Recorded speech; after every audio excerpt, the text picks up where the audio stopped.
you started university like around 2010-ish. Correct. So that's kind of like right before or like kind of right at the start of like the huge mega boom of like machine learning and physics, or at least every person kind of making that or going along with that huge paradigm shift in like numerical physics. So did any of this have an effect on your studies? And like, I know you were pretty into condensed matter at the time. Yeah. Or at least early on in your studies. Yeah. And oddly enough, it seems like a lot of people in condensed matter, like, I mean, a lot of people in condensed matter are doing, you know, coding and just like Monte Carlo simulations and stuff.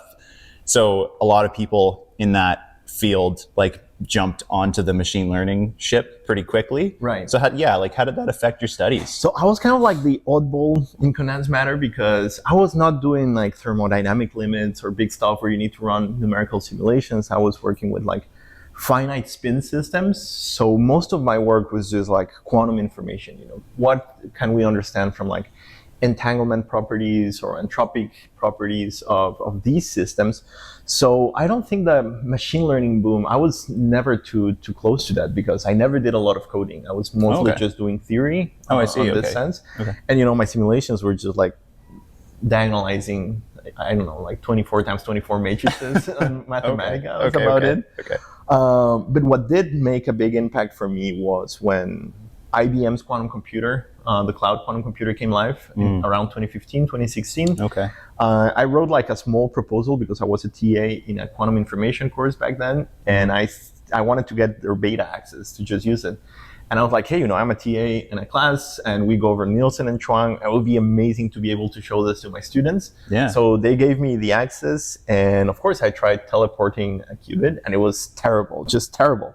But I didn't care. I was like, this is just like garbage, but it's garbage that is coming from an actual quantum computer. So this is the future. So this is where it hit me that I need to just like jump into quantum computing like right away. Right. Okay.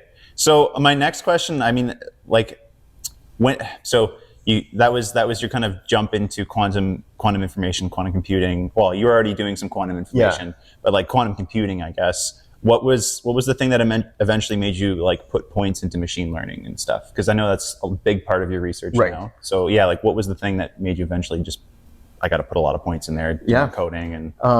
So again, like I don't really do a lot of coding, so I don't want to say that I do because the people that I work with are the hard coders. I mainly do theory, and what made me fall in love with classical machine learning was statistical learning, just the theory of how can a model learn, what are the things that it can predict, how can you just show it examples and try to just predict from there to new and unseen cases. I tried doing the Coursera or TED, I don't remember which of the courses it is, of the Andrew, I forgot the name. I'm just, this shows how much I know about like classical machine learning. But I tried doing that course and I was like super excited. I'm going to learn about machine learning. And it was just like coding. And I just couldn't get through it, you know? I was like, this is definitely not my thing. Andrew NG, it's this guy. Yeah, exactly. So I tried to go through his course and I just couldn't do it because it was like too coding and numerically focused.